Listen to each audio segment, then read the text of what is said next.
I spent 4 years loving a man who refused to marry me, only to discover his secret double life. When I finally rebuilt my life with my beautiful son, he reappeared at my doorstep, begging for a second chance. The moment he saw my little boy's face, all the color drained from his. He looks exactly like. He couldn't finish the sentence, struggling to breathe as the truth hit him. What he didn't know was that my son wasn't the only surprise waiting for him. Every love story has a beginning. Mine started on a rainy October evening at the Chelsea Art Foundation Gala, where the city's elite gathered to pretend they cared about contemporary art while actually networking for business connections. I was there representing my design firm, a small but promising venture I'd built from scratch after graduating with honors. That's when I first saw Ethan Blackwood. Tall, impeccably dressed in a custom midnight blue suit, with dark hair and eyes that seemed to hold secrets. He stood out even in that crowd of beautiful people. When our eyes met across the champagne fountain, I felt something I'd never experienced before, like recognition, as if my soul had been waiting for him. "Amelia Harper," I said, extending my hand when he approached. His smile was disarming. "Ethan Blackwood. And may I say, that's the most interesting conversation piece I've seen tonight." I glanced down at the unusual antique brooch pinned to my dress, a family heirloom shaped like a compass rose. "My grandmother's. She said it would always point me toward my true north." "And has it?" he asked, his eyes never leaving mine. I laughed. "I'll let you know." Little did I know that my true north would lead me straight into a hurricane. 4 years later, I stood in our shared apartment, surrounded by the life we'd built together. Photos from our trip to Bali. The vintage record player Ethan had surprised me with on our second anniversary. The half-finished architectural sketches for what I thought would be our future home. "Tonight's the night, Maya. I can feel it," I told my best friend over the phone, my stomach fluttering with anticipation. Maya's voice carried a note of caution. "Just don't get your hopes up too high, Leah. You know how Ethan is about these things." I did know. 4 years of carefully deflected conversations about marriage. 4 years of watching friends get engaged, plan weddings, start families. 4 years of Ethan saying, "When the time is right," and "We don't need a piece of paper to prove our commitment." But tonight felt different. He'd made reservations at Maison Azure, the exclusive French restaurant where we'd had our first official date. He'd been secretive all week, taking calls outside and closing his laptop whenever I entered the room. And this morning, I'd accidentally discovered a small velvet box hidden in his sock drawer while putting away laundry. I'd practiced my surprised face in the mirror until my cheeks hurt. "You didn't peek inside the box, did you?" Maya asked, horrified. "Of course not. I want to be genuinely surprised." "Well, call me the second you get home.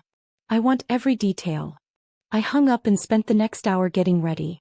The black dress that made me feel confident. Grandmother's compass rose brooch for luck. My heart pounded as I heard Ethan's key in the lock. He looked breathtakingly handsome and oddly nervous, confirming my suspicions. He kissed me quickly, his mind clearly elsewhere. "You look beautiful," he said. "Ready to go?" The restaurant was everything I remembered. Intimate lighting, soft music, impeccable service. We talked about work, friends, the documentary series we'd been watching. Everything except our future. After dessert arrived, chocolate souffle with 2 spoons, Ethan reached across the table for my hand. "Amelia," he began, his voice serious. My heart raced. This was it. "These 4 years have been incredible," he continued. I nodded encouragingly, already feeling tears forming. "And that's why I wanted to celebrate with something special."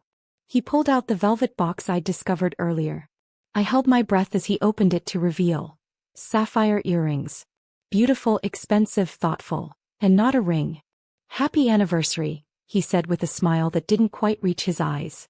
I forced my lips into what I hoped was a convincing smile. "They're stunning, Ethan." "Thank you." Later that night, as Ethan slept beside me, I stared at the ceiling, the earrings sitting untouched on my nightstand. What was I missing? Why couldn't he take that final step? My phone lit up with a text from Maya.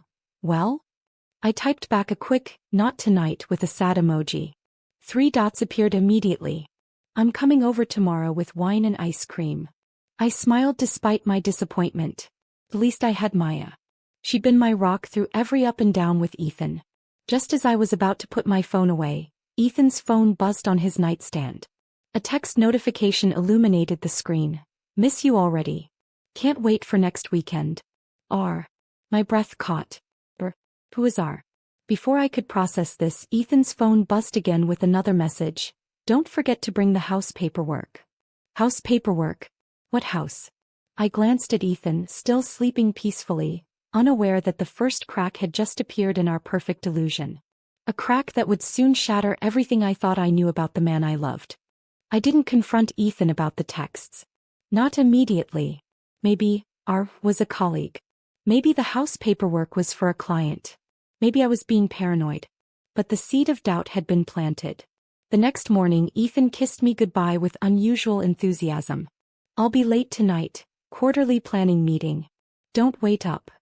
I noticed he dressed more carefully than usual, wearing the charcoal suit I'd always said made him look like a movie star. You're awfully dressed up for a planning meeting, I commented casually, sipping my coffee. Client presentation first, he replied without missing a beat. You know how Baldwin gets about appearances. I did know. Baldwin and Associates was the prestigious architecture firm where Ethan had built his career over the past decade. Mr. Baldwin was old school, demanding perfection in everything from blueprints to pocket squares. Till something felt off. When Maya arrived that evening with promised wine and ice cream, I showed her the texts. It could be innocent, she said, though her expression suggested otherwise. But if you're worried, why not do a little digging? I frowned. You mean spy on him? I don't know, Maya. Not spy, she corrected, refilling our glasses. Verify. There's a difference. The wine made her logic seem sound. Together we opened Ethan's laptop. We had always shared passwords, an openness I now realized might have been one-sided. His browser history had been cleared, but his work calendar was still accessible through his email. Friday through Sunday was blocked off with Hampton's site visit. He told me he'd be in Boston for a conference next weekend, I said quietly. Maya's eyebrows shot up. That's concerning. We dug deeper.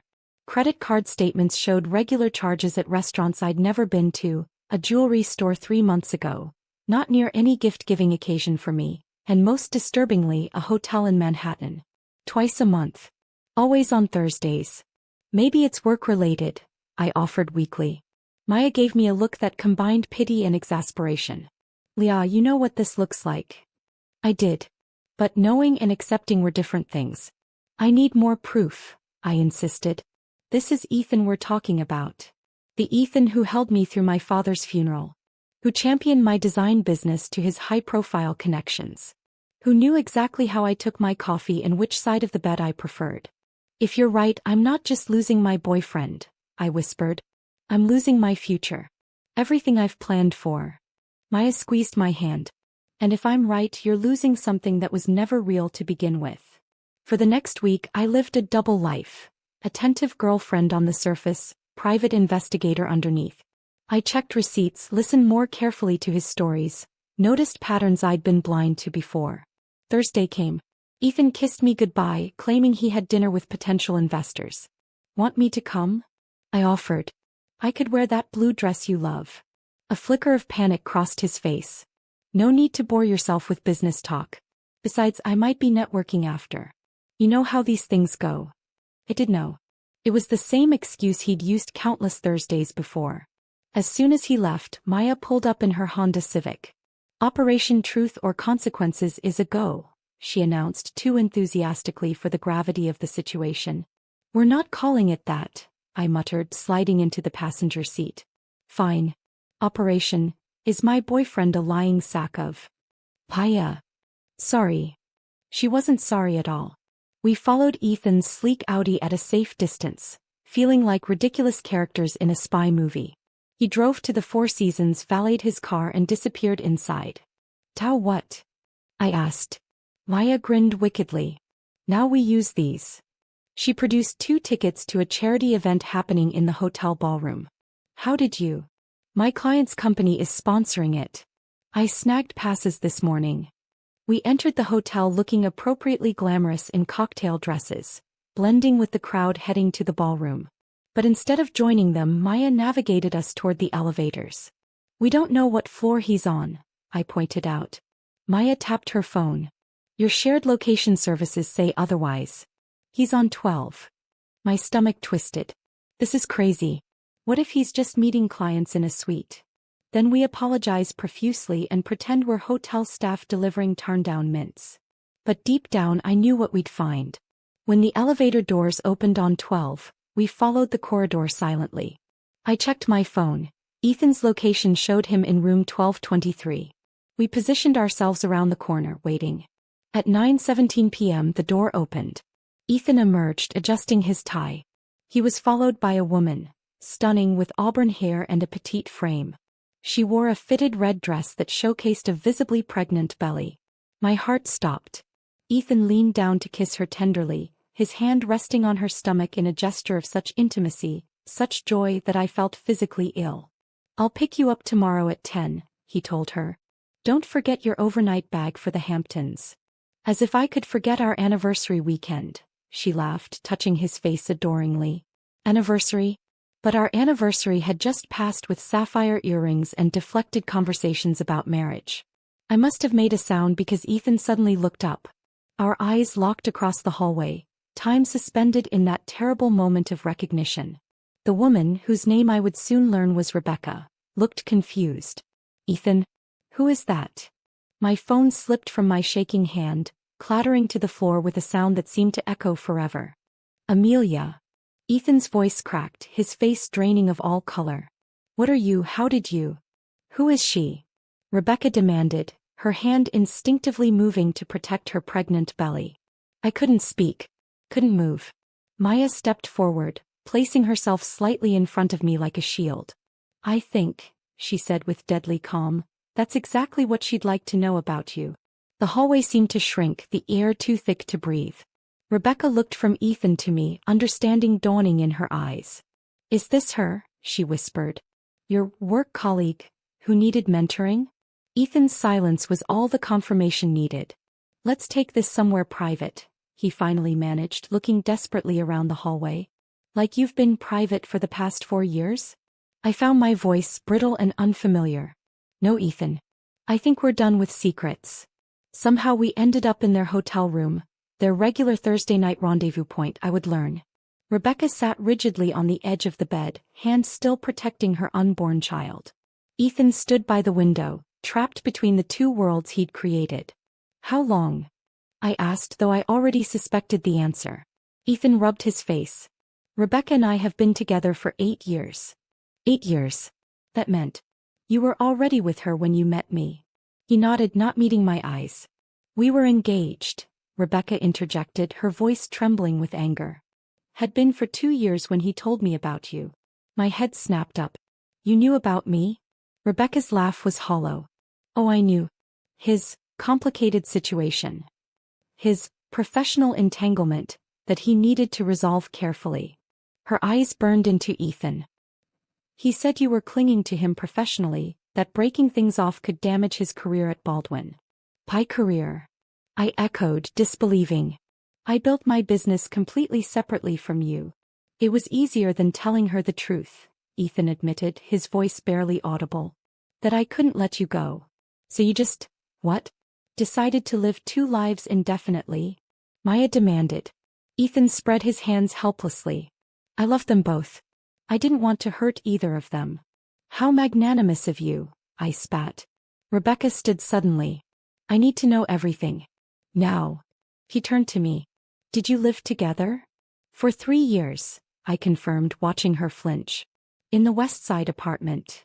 Our apartment, she corrected. Purchased with our joint savings, with the understanding that you were a temporary tenant helping with the mortgage while I stayed with my mother to care for her after her surgery. The room tilted. The money I contributed to our future home fund. Ethan at least had the decency to look ashamed. It went into the Hamptons house. The one Rebecca and I are closing on next week. I thought I knew what heartbreak felt like. I was wrong. The house we spent months designing together, I whispered. My professional work. My dream project. I'm sorry, he said, as if that could possibly suffice. Rebecca's hand went to her throat, fingering a gold locket I now noticed matched the one Ethan always wore, the one he claimed was his deceased grandfather's. Another lie. And this baby? I forced myself to ask. Due in August, Rebecca replied, her voice softening slightly with the universal language of impending motherhood. A boy. Ethan moved toward her, but she stepped back. Don't, she warned. Becca, please. This isn't what I wanted. What exactly did you want, Ethan? I demanded. To marry her and keep me as, what? Your mistress? Your backup plan. His silence answered for him. I turned to Rebecca. Did you know he took me to meet his parents? 3 Christmases in a row. Her face crumpled. He told me they were skiing in Aspen those years. And your mother? I asked Ethan.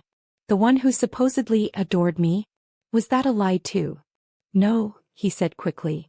My mother does care for you. She just cares for Rebecca more. She's known her since childhood. Something clicked. That's why she never pushed for us to get married.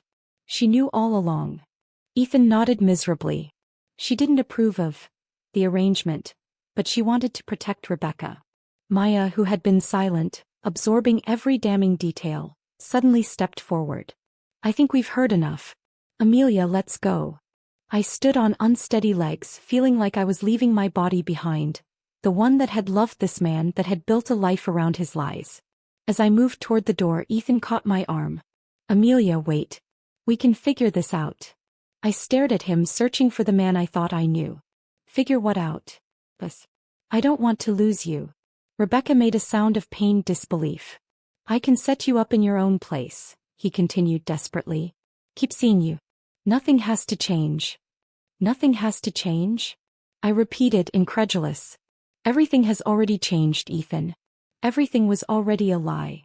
I pulled away from him, my gaze shifting to Rebecca. In her devastated expression, I recognized a mirror of my own pain. 2 women who had loved the same man, both betrayed in different ways. I'm sorry, I told her sincerely. I truly didn't know. She nodded slightly, one hand still cradling her unborn child, the innocent in all this deception. At the door, I turned back one last time. On the nightstand sat a familiar velvet box, identical to the one that had held my sapphire earrings. Let me guess, I said quietly. Emerald earrings? To match her eyes. The shock on his face confirmed my suspicion. Goodbye, Ethan, I said.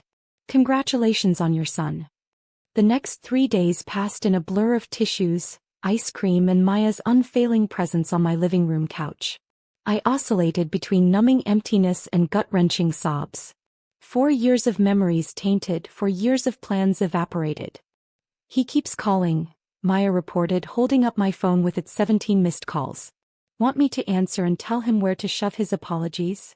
I shook my head, pulling the blanket tighter around myself. Block the number. She complied, then hesitated. There's something else you should know. Rebecca called me. I bolted upright. What? How did she get your number? Apparently from Ethan's phone. She wanted to talk to you, but I told her you weren't ready.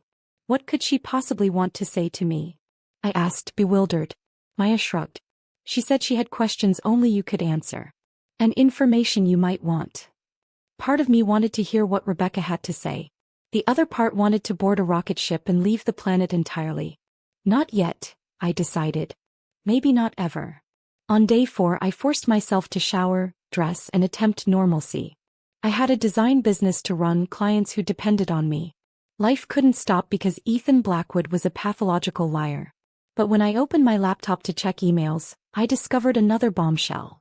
Baldwin and Associates had terminated my contract for their downtown renovation project, the biggest commission of my career. The email, cold and formal, cited professional conflicts of interest. That lying, manipulative bastard. Maya exploded when I showed her. He's trying to destroy your career. My hands shook as I scrolled through other emails. 3 more clients had mysteriously decided to go in a different direction. All had connections to Baldwin.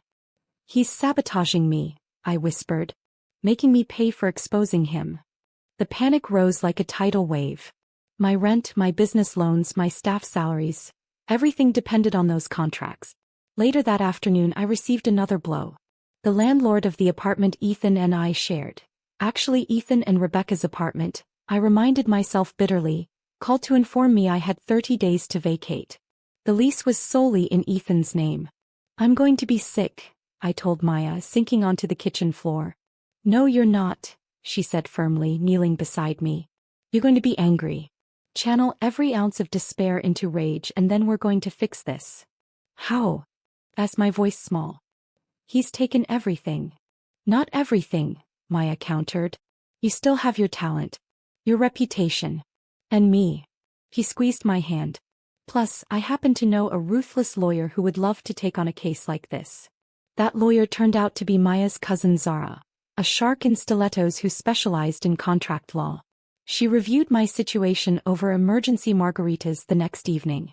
The contract terminations are legally dubious, Zara declared, adjusting her razor-sharp bob. They can't prove conflict of interest without admitting Mr. Two-Timing specifically targeted you. As for the apartment, I know I have no legal right to stay, I interjected. Perhaps not, Zara conceded, but given the circumstances, we can argue for additional time and moving expenses. Plus, I'd love to see him try to explain to a judge why he's evicting his girlfriend of 4 years to make room for his pregnant fiancée. For the first time in days I felt a flicker of hope. You really think we can fight this? Zara's smile was predatory. Honey, I was born to fight men like Ethan Blackwood.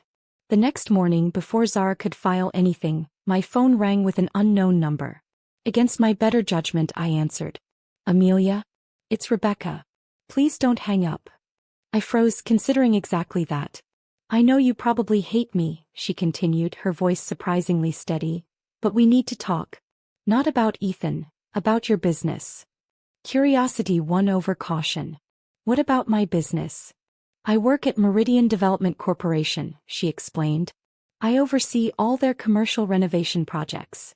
Meridian was one of the largest property developers on the East Coast. If Baldwin was the luxury boutique of architecture firms, Meridian was the empire. I've seen your portfolio, Rebecca continued. Your designs for the Thompson Hotel project were exceptional, far better than what Ethan presented as his own work. My breath caught. He took credit for my designs? Among other things, Rebecca confirmed grimly. Let's meet. I have contracts you should see. We arranged to meet at a quiet cafe across town.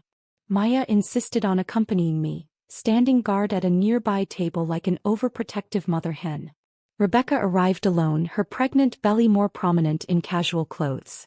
She carried a sleek leather portfolio and wore no wedding or engagement ring. I noticed the absence immediately. Thank you for coming, she said, sliding into the booth across from me. I'm not sure why I did, I admitted. Rebecca opened the portfolio. Because we've both been played by a master manipulator and it's time we compared notes. For the next hour, we pieced together Ethan's elaborate deception. The apartments he juggled us between. The work trips that allowed him to split time between us. The projects of mine he'd claimed as his own to advance at Baldwin. He built his career on your talent, Rebecca concluded. And now he's trying to bury you professionally to keep his theft hidden. I stared at the evidence before me. Copies of my designs alongside Ethan's originals, with only minor modifications. Why are you showing me this? Asked finally. Why help me? Rebecca rested her hands on her belly, her expression hardening. Because I refused to let the father of my child destroy another woman's life to protect his own. And because, she added with unexpected vulnerability, I think we both deserve better than what he made us. In that moment, looking at this woman who should have been my enemy, I felt an unexpected kinship. Different as we were, we had been victims of the same elaborate lie. What do you suggest we do? I asked. Rebecca's smile held no warmth, only determination. I suggest we burn his world to the ground, and then build something better from the ashes. Burning Ethan's world to the ground, as it turned out, required meticulous planning and unexpected collaboration. Rebecca and I formed an alliance that defied all conventional wisdom, meeting regularly to compare notes and build our case. Baldwin would implode if this went public, Rebecca explained, spreading documents across my temporary desk in Maya's spare bedroom where I'd moved after the eviction. 5 major projects credited to Ethan, all actually your work. I examined the presentation boards, the familiar lines of my designs with only cosmetic changes. It's not just stealing ideas. He literally took my CAD files and modified them. Which, Zara interjected, typing furiously on her laptop. Constitutes intellectual property theft. These weren't work-for-hire arrangements. You maintained ownership of your original concepts. Our strategy crystallized. Rebecca would gather internal evidence from Meridian's interactions with Baldwin, while I compiled my original design files with their timestamps and development history. Zara prepared to use this information as leverage. Not in court but in private negotiation. Exposure is the last thing Baldwin wants, Zara explained. Their reputation is everything. 2 weeks into our plotting, morning sickness hit me.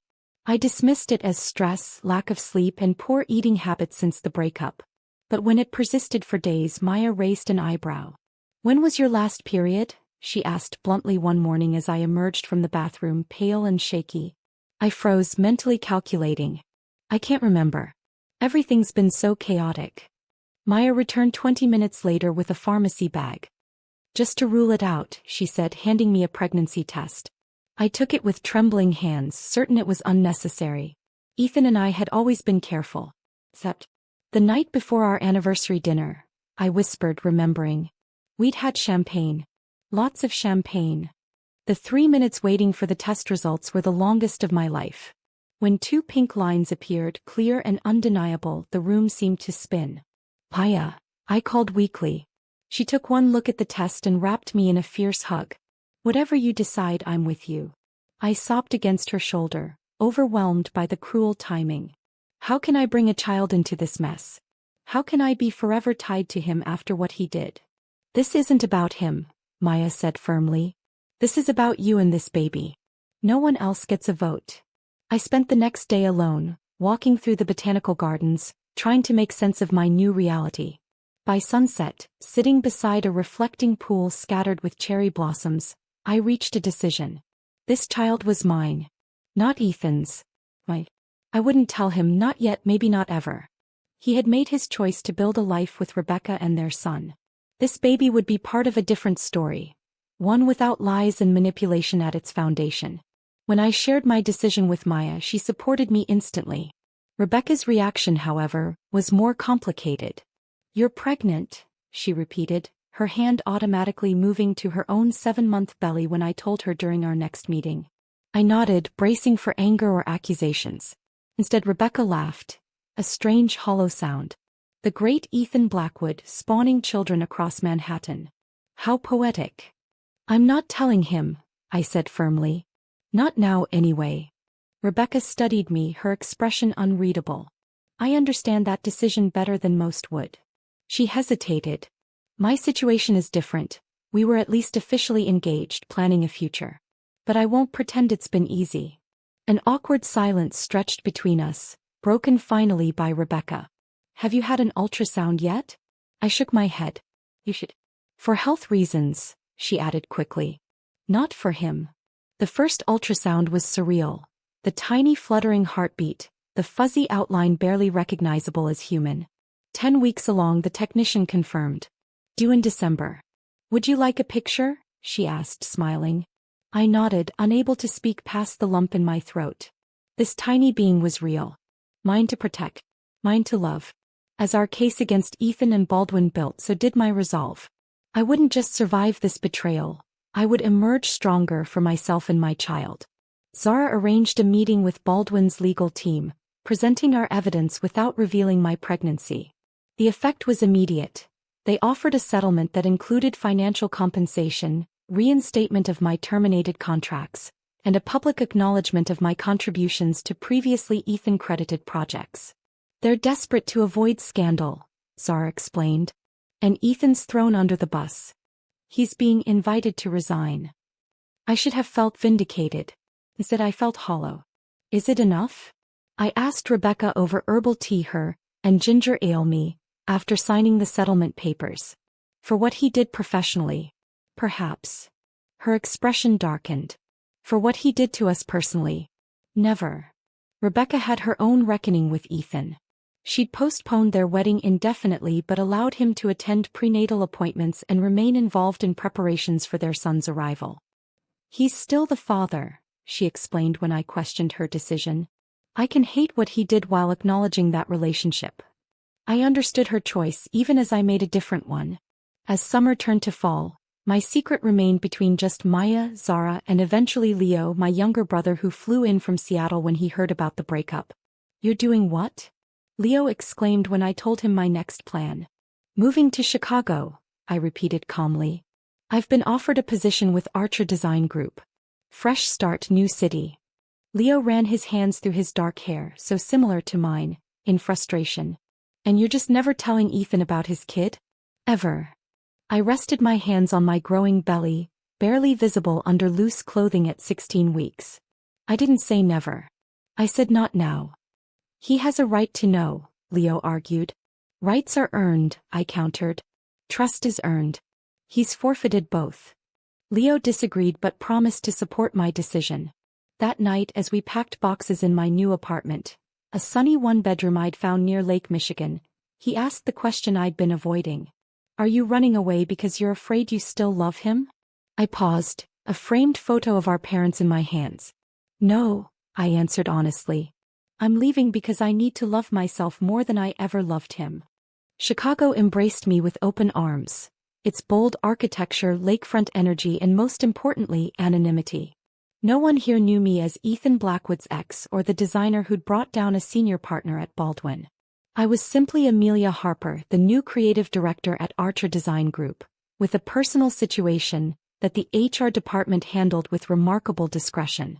"Your pregnancy won't affect your position here," Caroline Archer, the firm's founder, assured me during my first week. "Many of us are working parents. We've arranged for you to work remotely when needed during your third trimester." I almost wept with gratitude.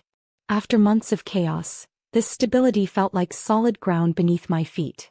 My apartment overlooked a small neighborhood park, where I'd often sit watching children play, trying to imagine my own child among them. I'd chosen a gender-neutral theme for the nursery, mountain landscapes in soft greens and blues, painting the mural myself on weekends. Maya visited monthly, helping assemble furniture and stocking my freezer with homemade meals. "You're nesting," she observed one October evening as I meticulously organized baby clothes by size and season. "Is it that obvious?" I laughed, folding a tiny sweater. "Painfully." She hesitated. "Rebecca had her baby last month. A boy. She named him Thomas." I absorbed this information, surprised by my lack of jealousy. "Good for her. I hope they're both healthy." "She asked about you. Whether you were keeping the baby." I placed a protective hand over my rounded belly. "What did you tell her?" "The truth. That you're building a new life and the baby is part of it." That night, alone in my apartment, I spoke to my unborn child as I often did. "It's just us now, little one. Team Harper against the world." I felt a strong kick in response, as if my baby already understood our alliance. At my 20-week scan, I learned I was having a boy. The technician captured perfect images of his profile. A button nose, rounded chin, long eyelashes visible even in the grainy ultrasound. "He's gorgeous," the technician remarked. "Look at those cheekbones." I studied the image, recognizing the distinctive Harper family features. My high forehead, my brother's strong jawline. If there was anything of Ethan there, I chose not to see it. Work kept me grounded as my pregnancy progressed. I threw myself into a major renovation project for a historic theater, attending meetings with my expanding belly hidden under flowy tunic tops and oversized blazers. My colleagues respected my privacy, asking about the baby only when I initiated the conversation. In November, Leo relocated to Chicago, taking a transfer with his tech company. "Someone needs to be here for midnight ice cream runs," he explained, though we both knew his real motivation: ensuring I wasn't alone when the baby came. The first snow fell in early December, blanketing the city in pristine white just as I entered my 9th month. I waddled through my apartment, uncomfortable and impatient, organizing and reorganizing the nursery. "Has Ethan tried to contact you?" Leo asked one evening as we shared takeout Thai food. I shook my head. "Not since the settlement. Baldwin's terms probably included a non-contact clause." "And Rebecca?" "Nothing recently." Leo frowned. "Don't you think that's strange? The woman was practically your co-conspirator." I shrugged. "We had a common enemy, not a friendship. Once Baldwin settled, we had no reason to stay in touch." But Leo's question lingered. It was strange that Rebecca had disappeared so completely from my life, especially after asking Maya about my pregnancy. 3 days later I found out why. The email arrived on a Thursday morning. No subject line, sent from an address I didn't recognize. I almost deleted it as spam until I noticed the signature. Rebecca Winters. Amelia, it began. I debated sending this for weeks, but you deserve to know. Ethan isn't Thomas's biological father. My hands trembled as I read the rest of her message. A paternity test prompted by blood type incompatibility during a newborn screening had confirmed what Rebecca had apparently suspected for months. Her former best friend, not Ethan, had fathered her child during a brief reconciliation when she and Ethan were on a break early in her pregnancy. I let him believe he was the father because it was easier, she wrote. Because I wanted the life he promised us. I'm no better than he was, living a lie for convenience and security. The final paragraph knocked the wind from me. He knows everything now, about Thomas, about your settlement with Baldwin, about the real reasons behind his dismissal. He's not handling it well. I thought you should be prepared in case he tries to contact you. He knows you're in Chicago. I called Maya immediately. Did you tell her where I am? Of course not. Maya sounded genuinely shocked. I would never betray your trust like that. Then how does Ethan know I'm here? Leo maybe? Maya suggested. Or someone at Baldwin who handled your settlement? That night, unable to sleep, I activated the additional security features on my building's entry system and changed all my passwords. Pregnancy hormones amplified my anxiety, transforming normal concerns into catastrophic scenarios. What if Ethan came looking for me? What if he discovered my pregnancy? What rights might he try to claim over my son? The next morning I consulted with a family law attorney recommended by Zara, documenting everything about Ethan's deception and absence throughout my pregnancy. Illinois law generally favors biological fathers, the attorney explained, but cases involving abandonment and fraud have nuances. If he hasn't provided any support or shown interest during pregnancy, that weakens his position. He doesn't even know about the baby, I clarified. That's both helpful and complicated, she responded. He can't legally abandon a child he doesn't know exists, but his past behavior establishes a pattern we can use if necessary. I left with a preliminary plan and some peace of mind, only to have it shattered when my phone rang in the elevator. Unknown number. Manhattan area code. I declined the call, but a voicemail notification appeared seconds later. Amelia. Ethan's voice, instantly recognizable despite the months of silence. We need to talk. Not about us, about the projects Baldwin settled on. Call me back. The projects. Not the baby. He didn't know. Relief flooded through me, followed by a sharp contraction that doubled me over against the elevator wall. Practice contraction, I told myself. Braxton Hicks. Nothing to worry about. But when a second, stronger contraction hit 5 minutes later as I reached my apartment door, I realized with crystal clarity. My son was coming. 3 weeks early, in the middle of a snowstorm, with his father's voice still echoing in my ears. Not now, baby, I whispered, fumbling for my phone to call Leo. Your timing is terrible. Just like his father's. 18 hours of labor ended with a perfect 7-pound boy with a shock of dark hair and eyes that, when briefly open, revealed the deep blue all newborns share. I named him Oliver Harper. Oliver for my grandfather, Harper to ensure my family name continued. No middle name. Nothing that connected him to Ethan. He's incredible, Leo whispered, holding his nephew with awe. Built-in best friend for life, buddy. That's what uncles are for. Maya arrived the next morning, having caught the first flight from New York after Leo's midnight call. She burst into my hospital room with balloons, flowers, and tears streaming down her face. Look what you made, she marveled, peering into the plastic bassinet beside my bed. He's got your nose. And your dimples. I smiled weakly, exhausted but euphoric. And hopefully my moral compass.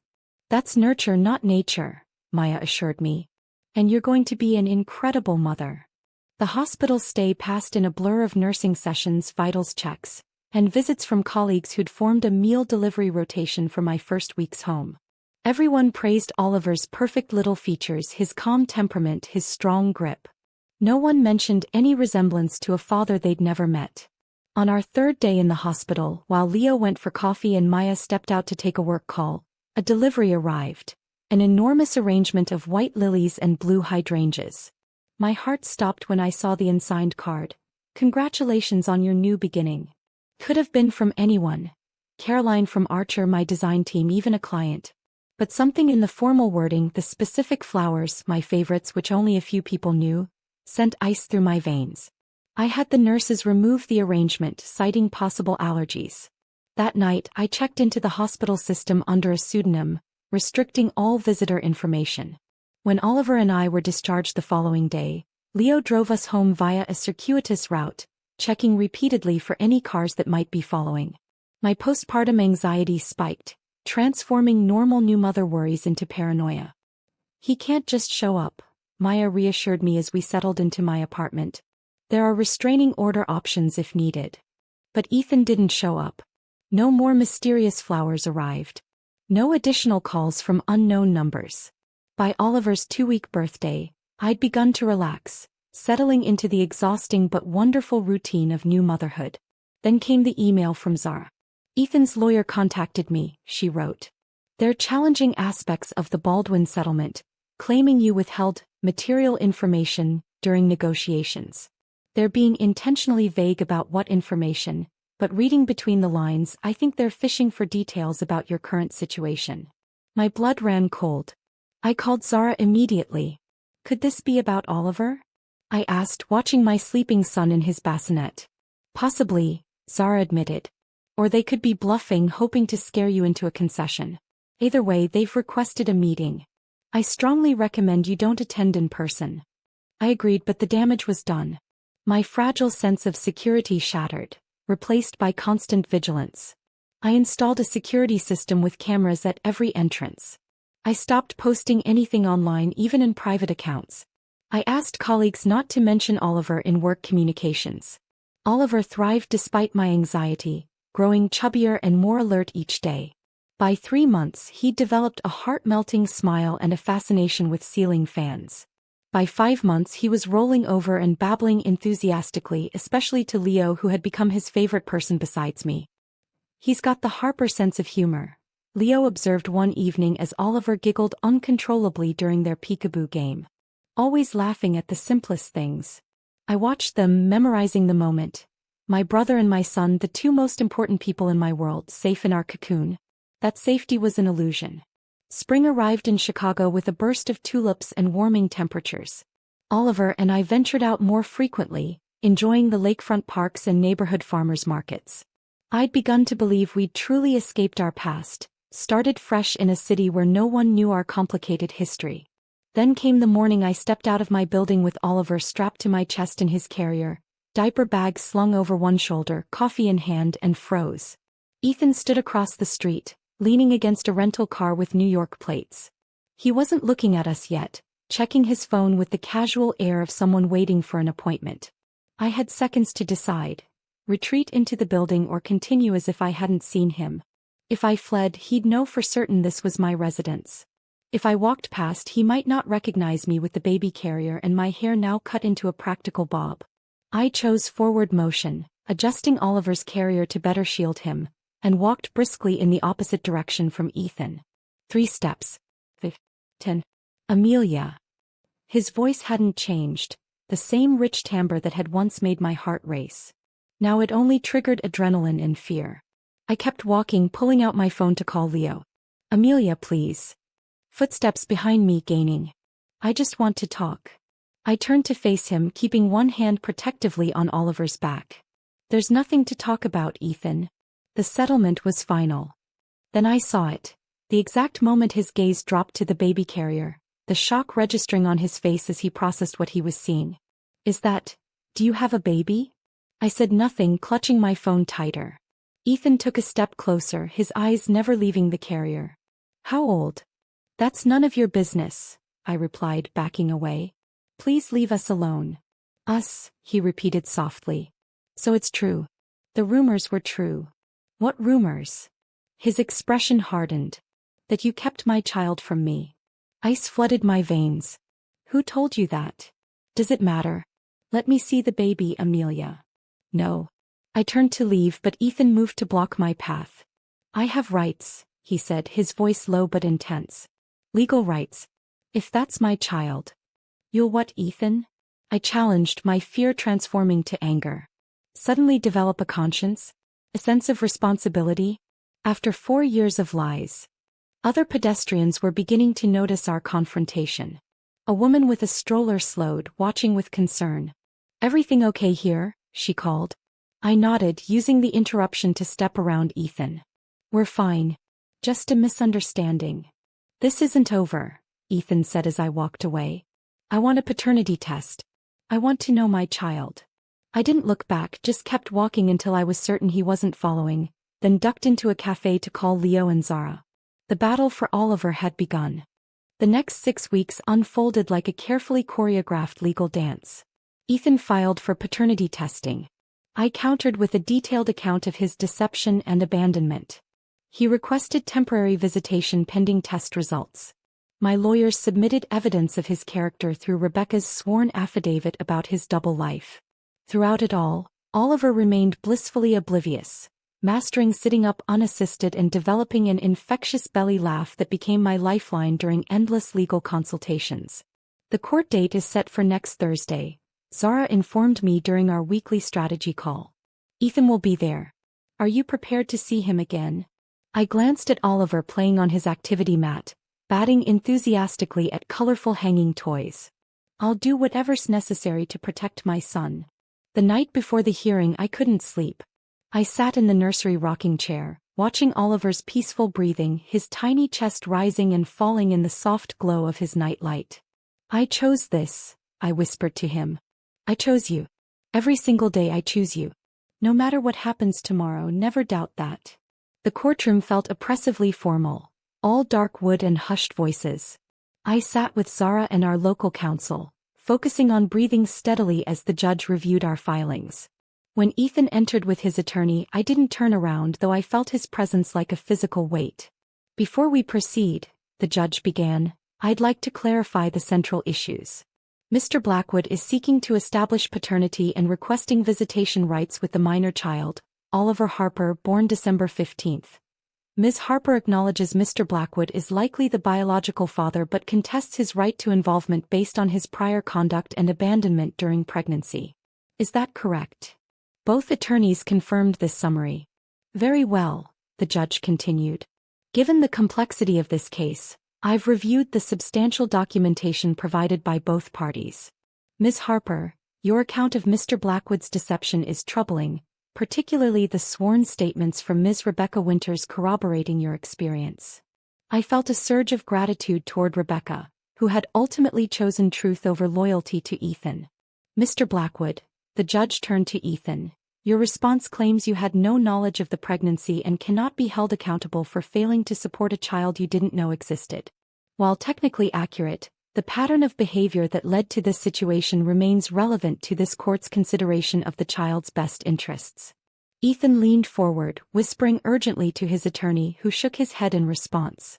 Before ordering paternity testing, I'd like to hear directly from both parties, the judge announced. Ms. Harper, would you please explain why you chose not to inform Mr. Blackwood of your pregnancy? I stood, my legs surprisingly steady.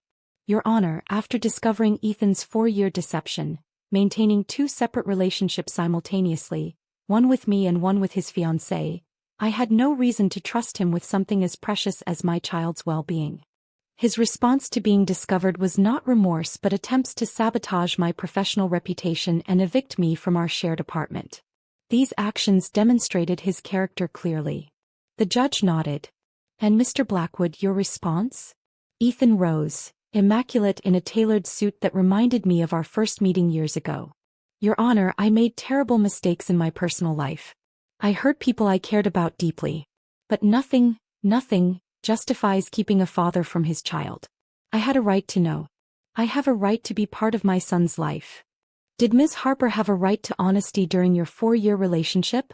The judge asked pointedly. Ethan hesitated. My past actions were wrong, but they don't negate my parental rights. Indeed, the judge agreed. Parental rights exist alongside parental responsibilities, which typically begin at conception. The hearing continued with technical legal arguments from both sides. I found myself studying Ethan as he sat at the defendant's table. The familiar profile, the way he ran his hand through his hair when stressed. He looked both unchanged and completely different, like a character from a book I'd once loved but no longer recognized. During a brief recess, I stepped into the hallway for air. To my surprise, Ethan was there, standing alone by a window. "Amelia," he said, his voice softer than in the courtroom. "Can we talk? Just for a minute." I should have refused, should have returned to Zara's protective presence. Instead, I nodded, maintaining a careful distance between us. "I've thought about what to say to you for months," he began. "Practiced speeches, explanations, apologies. None of them seem adequate." "They aren't," I confirmed. "Nothing could justify what you did." Ethan nodded, looking genuinely pained. "I know. But our son—" "Oliver," I interrupted. "His name is Oliver Harper." "Oliver," Ethan repeated, the name awkward on his lips. "He deserves to know his father." I studied him, trying to see past my hurt and anger to the man underneath. "What exactly do you want, Ethan? Every other weekend? Holidays? To suddenly play daddy when it's convenient while I handle the daily responsibilities?" "I want a chance," he said simply. "A chance to be better for him than I was for you.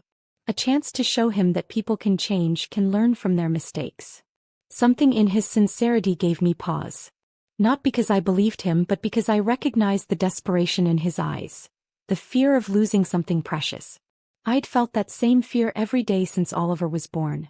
"People can change," I acknowledged carefully. "But trust, once broken, isn't easily rebuilt." Before he could respond, the bailiff called us back into the courtroom. As we retook our seats, the judge addressed us directly. "Having reviewed all evidence and heard from both parties, I've reached a decision regarding immediate next steps. Paternity testing will proceed as requested. However," he continued, raising his hand as Ethan's attorney began to smile, "given the unusual circumstances and Ms. Harper's legitimate concerns about Mr. Blackwood's character, any visitation will be supervised and gradual, contingent upon Mr. Blackwood's completion of parenting classes and ethics counseling." Ethan's face fell slightly, but he nodded in acceptance. "Furthermore," the judge added, "Mr. Blackwood will provide financial support retroactive to the child's birth, regardless of when he became aware of the pregnancy. The law recognizes that children's needs do not wait for legal proceedings to conclude." As we left the courtroom, Ethan approached me one last time. "Thank you," he said quietly, "for not fighting the paternity test. For giving me a chance to know him." I looked at him steadily. "I'm not doing it for you. I'm doing it for Oliver. Because someday he'll ask about his father, and I want to tell him I gave you every opportunity to be the man he deserves." 2 weeks later, the paternity test confirmed what I'd never doubted. Ethan was Oliver's biological father. But biology isn't destiny, and DNA isn't the same as love. In the months that followed, Ethan attended every parenting class, appeared at every supervised visit with educational toys and unwavering attention for Oliver. He never complained about the restrictions, never pushed for more than the court allowed. Slowly, cautiously, I began to believe his commitment might be genuine. One evening, as he prepared to leave after a visit, Ethan paused at the door. "I want you to know," he said quietly, "that I understand now what I didn't before. Love isn't passion or convenience. It's showing up, day after day. It's putting someone else's needs before your own. It's what you've done for Oliver from the beginning." I studied him, surprised by his insight. "Yes, that's exactly what it is. I'll never stop trying to earn a place in his life," Ethan promised. "Or your forgiveness, though I know I don't deserve it." As I watched him walk away, I realized something profound. I no longer felt anything for him. Not love, not hate, not even anger. He was simply Oliver's father now, a role he would either fulfill or fail at based on his own choices. My heart was finally free. 6 years later, Oliver runs excitedly toward the playground, his backpack bouncing against his small shoulders. "Mom, watch how high I can swing." I smile, watching my beautiful, confident boy launch himself skyward, fearless and joyful. Ethan, now a consistent if not central presence in Oliver's life, sits on a nearby bench, respecting the boundaries we've carefully maintained. Our co-parenting relationship isn't perfect, but it's civil, focused entirely on Oliver's well-being. Ethan has, against all odds, become a responsible father, never missing a visit, never breaking a promise to our son. As for me, I've built a life filled with purpose and joy. My design firm, launched 2 years ago, has a waiting list of clients. My relationship with Leo remains unshakable. And yes, there's someone new in my life. Someone who understands my past and loves me not despite it, but because of the strength it created in me. Hey Mom. Oliver calls, suspended at the peak of his swing. I can touch the sky. Yes, my darling boy, I think. You can touch the sky. And nothing, no betrayal, no lie, no broken heart, will ever limit how high you can soar. In the end, Ethan's greatest gift wasn't his DNA or his belated attempts at fatherhood. It was teaching me what I deserved, what I would never again settle for, and what I would fight to protect at all costs. That knowledge, that absolute certainty of my own worth, is what I'll pass on to Oliver. And that is the truest freedom of all.